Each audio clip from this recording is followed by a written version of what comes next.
আসসালামু আলাইকুম। এই যাবৎকালে সবচেয়ে বড় এবং বিধ্বংসী হামলা চালিয়েছে ইরান। ইসরায়েলে এবং আমেরিকার যেসব স্থাপনা আছে মধ্যপ্রাচ্য জুড়ে সেগুলিতে। এটা ইরান ঘোষণাই দিয়েছে গত পরশুদিন যে ইরান এখন যে নতুন ক্ষেপণাস্ত্র ব্যবহার করবে সেগুলির ওজন হলো 1 টন বা তার উপরে। এগুলি ব্যাপক বিধ্বংসী। ইরানের অনেক ধরনের মিসাইল আছে, এগুলি যেমন গতিসম্পন্ন হাইপারসনিক গতির, এগুলি শব্দের গতি থেকে 5 গুণ বেশি। যেগুলি শব্দের গতি থেকে 5 গুণ বেশি দ্রুত গতির ওগুলিকে হাইপারসনিক বলা হয়। তো এগুলি কিছু আছে 8 গুণ বেশি, কিছু 10 গুণ, কিছু 15, কিছু 20 গুণ, এত গতিসম্পন্ন এগুলি, যেগুলিকে আমেরিকা ইসরায়েলের আকাশ প্রতিরক্ষা ব্যবস্থা এগুলিকে প্রতিহত করতে ব্যর্থ হয়েছে এবং ইসরায়েলের ভিতরে ব্যাপক ধ্বংস সাধিত হয়েছে এবং হচ্ছে। এই 12 দিনের যুদ্ধ চলতেছে, এখানে গতকালকে থেকে ইরান ব্যাপক বিধ্বংসী অস্ত্র ব্যবহার শুরু করছে, যেগুলি ইসরায়েলের তেল আবিব, হাইফা সহ বিভিন্ন গুরুত্বপূর্ণ স্থাপনা একেবারে ধ্বংস করে দিয়েছে, একেবারে চুরমার করে দিয়েছে। এগুলি যেখানে আঘাত আনে আশপাশের কয়েক বর্গ কিলোমিটার এলাকা জুড়ে এগুলি একেবারে ধ্বংসস্তূপে পরিণত হয়। এখানে ইরানে ভ্যারাইটিস অস্ত্র ব্যবহার করছে। এখন যেগুলি ব্যবহার করতেছে এগুলি গত 11 দিনে ব্যবহার করেনি। এগুলি হলো খুবই ধ্বংসাত্মক এবং মধ্যপ্রাচ্যে আমেরিকার যেসব সামরিক স্থাপনা আছে ওগুলি একের পর এক সব গুড়িয়ে দিচ্ছে, সব ধ্বংস করে দিচ্ছে।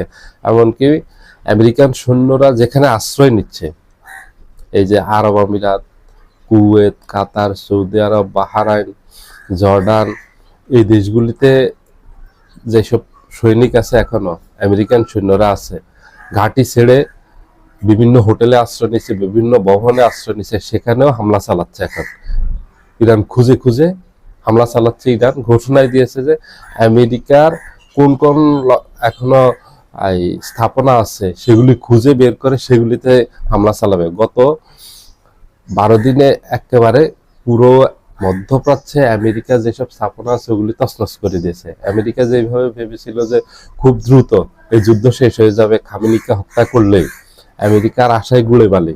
কারণ ইরানে অনেক খামেনি আছে, ইরানকে নেতৃত্ব দেওয়ার মতো যোগ্য অনেক নেতা আছে, তারাই এগুলি পরিচালনা করবে। এখন যিনি আছেন মুস্তফা খামেনি, খামেনির ছেলে, ওনাকে হত্যা করলে আরেকজন এসে এখানে বসবেন। ইরানের নেতৃত্বের কোনো সমস্যা নেই এবং ইরানের কোনো সামরিক শক্তিরও সমস্যা নেই। ইরানের যে ব্যাপক সামরিক শক্তি আছে, ইরান তো বলছে যে তারা দীর্ঘমেয়াদী যুদ্ধের প্রস্তুতি আছে তাদের, কারণ তাদের উপর ইসরায়েল এবং আমেরিকা হামলা করবে এটা তারা জানতো। এটা জানতো বিধায় তারা আগের থেকে প্রস্তুতি নিয়েছে দীর্ঘমেয়াদী যুদ্ধের এবং বিভিন্ন ধাপে ধাপে এই যুদ্ধকে ছড়িয়ে দেওয়ার। এটা দীর্ঘমেয়াদী যুদ্ধ হবে এবং এটা পুরো মধ্যপ্রাচ্যব্যাপী অথবা পুরো বিশ্বব্যাপী ইরান ছড়িয়ে দিবে। ইরানের টার্গেট হলো এটা, কারণ ইরান বারবার আক্রান্ত হতে চায় না, ইরান এটার একটা সমাধান চায়।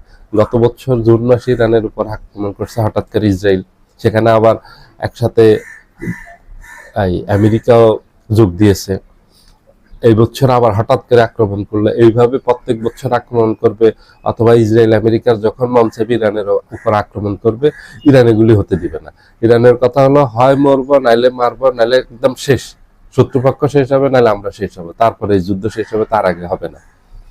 এবং এখন টনক নড়ছে ডোনাল্ড ট্রাম্পের। এখন ডোনাল্ড ট্রাম্প ইরান, চীনের কাছে যাচ্ছে, রাশিয়ার কাছে যাচ্ছে, ফ্রান্সের কাছে যাচ্ছে, কাকুতি মিনতি করতেছে ইরানকে বোঝানোর জন্য, এই যুদ্ধ থামানোর জন্য।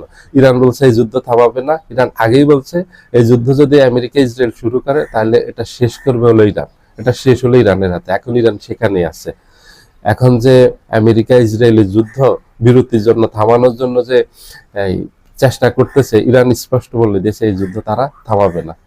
এই যুদ্ধ একটা শর্তে থামাবে, আর কখনোই ইরানের উপর আক্রমণ হবে না। তখন যুদ্ধ থামবে, তার আগে থামবে না।